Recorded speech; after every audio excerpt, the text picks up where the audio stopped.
Bonjour et bienvenue dans la chaîne Maths avec Ammar. Dans cette vidéo, je vais présenter les critères de convergence pour les séries à terme positif. Alors, je vais commencer avec le théorème fondamental. Avant de donner les critères, donc c'est quoi une série à terme positif? Une série réelle est dite à terme positif, c'est le terme général AN est positif pour tout n dans le théorème. Alors, soit sigma AN une série à terme réel positif. Alors, cette série converge si seulement si la suite de son partiel est majorée. Alors pour la démonstration, donc la suite Sn elle est croissante. Pourquoi? Puisque la différence entre Sn et Sn-1 c'est An, et An est toujours et c'est posé positif. Donc puisque Sn est croissante, donc Sn est convergente si seulement si Sn est majorée. Voilà, donc on a démontré le théorème fondamental pour les séries à terme positif. Alors, corollaire, si une série à terme positif est divergente, alors la suite de son partiel tend vers plus l'infini. Ça c'est clair, puisque la suite de son partiel elle est croissante et n'est pas majorée, donc automatiquement elle tend vers plus l'infini. Donc ici car Sn est croissante et n'est pas majorée.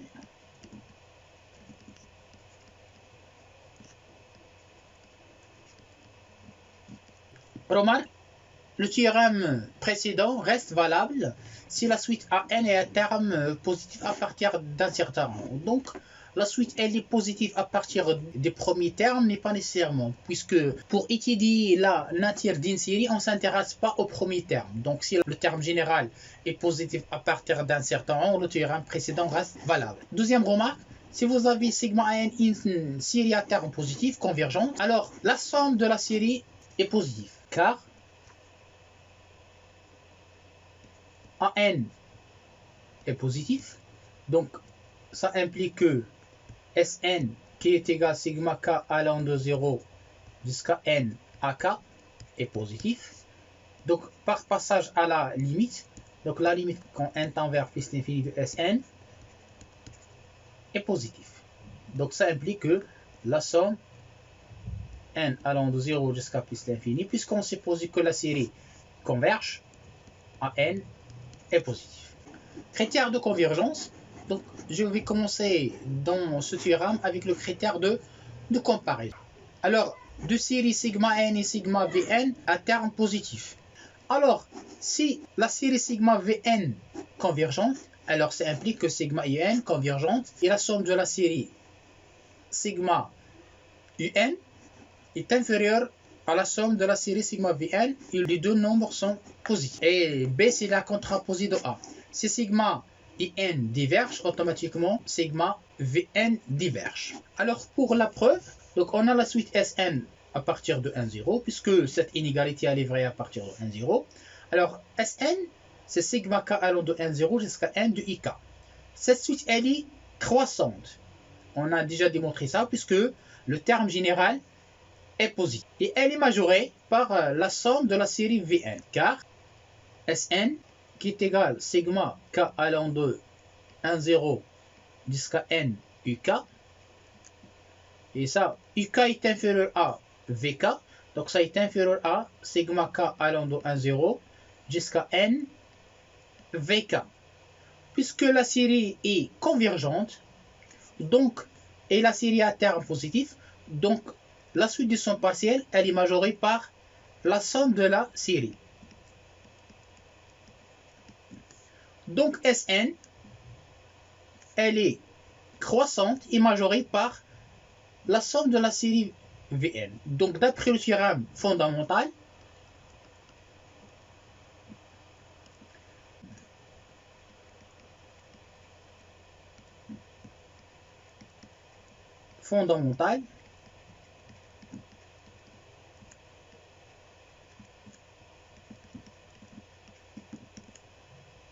sigma et n convergent. De plus, donc on fait tendre n vers l'infini, donc on va démontrer l'inégalité double.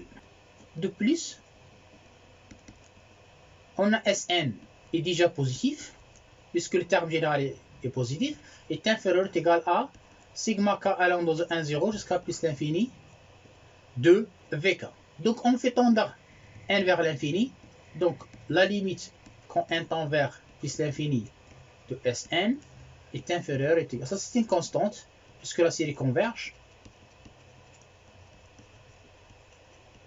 Vk. La limite de la suite de son partiel Sn n'est autre que la somme de la série k allant de 1, 0 jusqu'à plus l'infini de uk. Voilà, donc on a démontré l'inégalité double donnée dans le théorème. Et pour B, on a sigma Vn converge implique sigma Un converge. Donc la contraposée sigma In diverge implique sigma Vn diverge. Ce qu'il fallait démontrer. Remarque, pour montrer la convergence d'une série à terme positif, on cherche une série majorante converge. C'est-à-dire, si on veut chercher la nature de sigma In, avec In est positif, donc qu'est-ce qu'on fait? Donc on cherche une suite Vn qui est égale à Vn, tel que sigma Vn converge.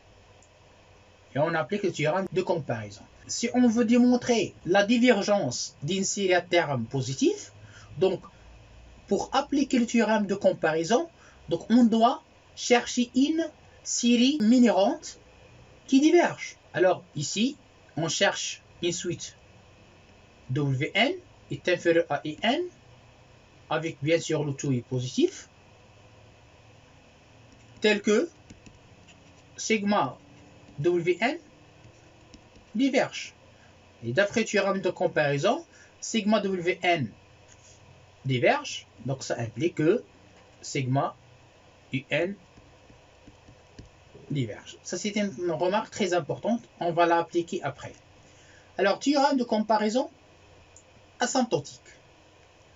Nous avons deux séries à terme réels positifs. Alors si In est dominé par Vn, ou bien In est négligeable devant Vn, alors la convergence de sigma Vn implique, dans les deux cas, la convergence de sigma Vn implique la convergence de sigma In. Et la contraposée de I, ça donne 2I. La divergence de sigma In implique la divergence de sigma Vn. Et si vous avez l'équivalence des deux termes, alors les deux séries ont la même nature. Donc on va démontrer un I.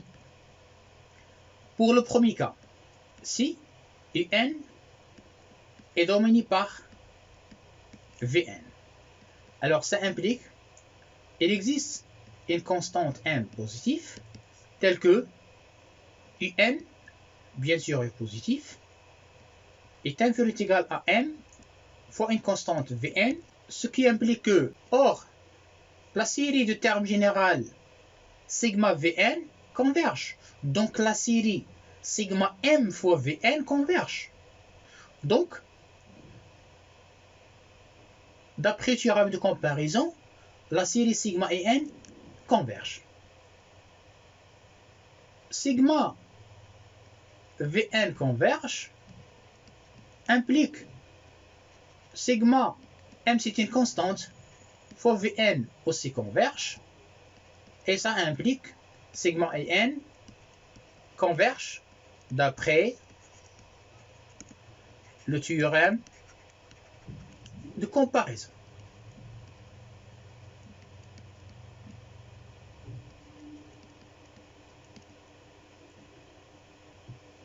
Voilà. Donc, pour le cas où Un est négligeable devant Vn, si Un est négligeable devant la suite Vn. Donc, alors, la limite quand n tend vers plus l'infini de Un sur Vn est égale à 0. Donc, je vais traduire cette limite avec la définition. Donc, je fixe epsilon, je prends epsilon est égal à 1.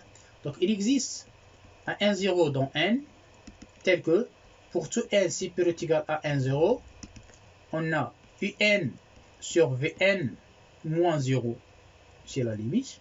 en valeur absolue est inférieur à epsilon qui est égal à 1. Donc ça implique que UN sur Vn en valeur absolue, puisque les deux suites sont positives, donc je peux enlever la valeur absolue, et ça implique que UN est inférieur à Vn.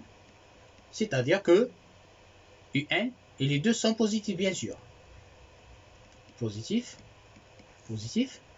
Or, sigma Vn converge, ça implique sigma UN converge d'après le théorème de comparaison.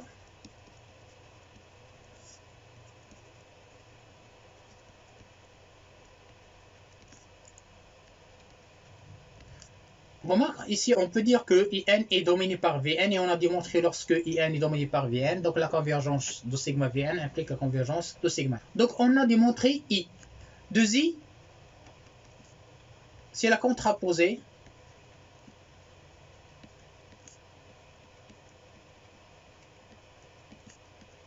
de I. Voilà. Puisque la convergence de sigma Vn implique la convergence de sigma n, donc la divergence de sigma n implique la divergence de sigma v. Alors, maintenant, on passe à la deuxième question. Si les deux termes généraux sont équivalents, alors les deux suites ont la même nature. Supposons que IN est équivalent à Vn. Alors, ça implique que la limite de IN sur Vn, quand n tend vers plus l'infini, est égal à 1. Donc je vais traduire la définition. La limite du quotient est égale à 1. Je prends la valeur la plus simple pour epsilon est égal à 1. Donc pour epsilon est égal à 1, il existe un 0 dans n, tel que, quel que soit n supérieur ou égal à 1, 0. Donc j'ai dit la limite est égale à 1, c'est-à-dire que IN sur Vn moins 1 est inférieur à 1. Donc ça implique que UN sur Vn moins 1 inférieur à 1. Je vais travailler seulement sur l'inégalité supérieure. Et ça c'est vrai quel que soit n supérieur ou égal à 1, 0. Donc je déplace 1 à l'autre côté. Donc IN sur Vn est inférieur à 2, quel que soit n supérieur ou égal à 1, 0. Donc UN est inférieur à 2 fois Vn, quel que soit n supérieur ou égal à 1, 0. Donc IN est dominé par Vn. Donc, si sigma Vn converge, alors sigma UN converge. Et puisque UN et Vn jouent un rôle symétrique,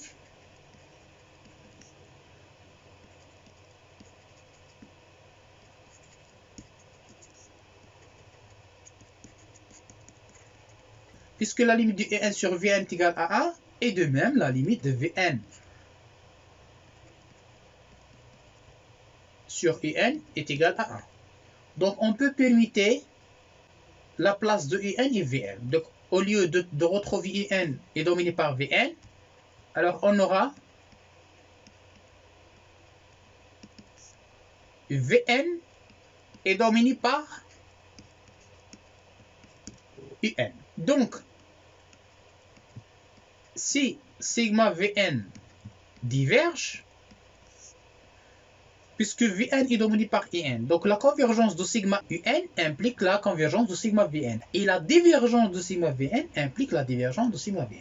Donc si sigma Vn diverge, alors ça implique que sigma Un diverge.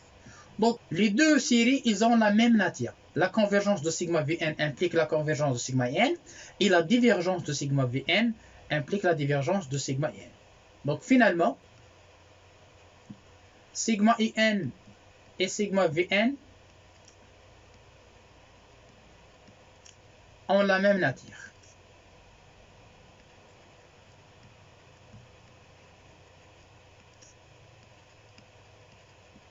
Voilà, c'est la fin de la démonstration. Exemple, on veut chercher la nature de la série sigma ln de 1 plus 1 sur n. Alors, le terme général est positif. On a 1 plus 1 sur n et c'est pour a1. Donc, ça implique que ln de 1 plus 1 sur n est positif. De plus, ln de 1 plus 1 sur n est équivalent quand n tend vers plus l'infini à 1 sur n. Car ce sont les limites usuelles de la fonction ln. La limite quand n tend vers plus l'infini de ln de 1 plus 1 sur n divisé par 1 sur n est égal à 1. Lorsque n tend vers l'infini, 1 sur n tend vers 0. Donc c'est une limite usuelle de la fonction ln. Or, la série harmonique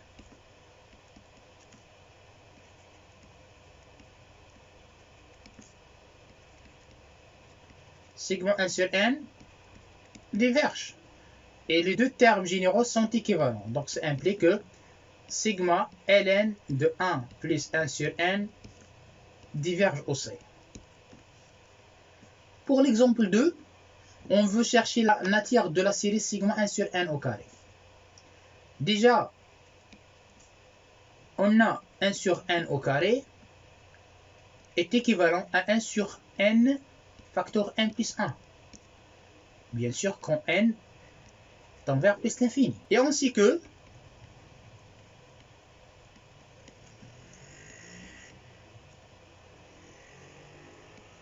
dans la partie 3, on a déjà démontré que la série sigma 1 sur n facteur n plus 1 est convergente. Série télescopique.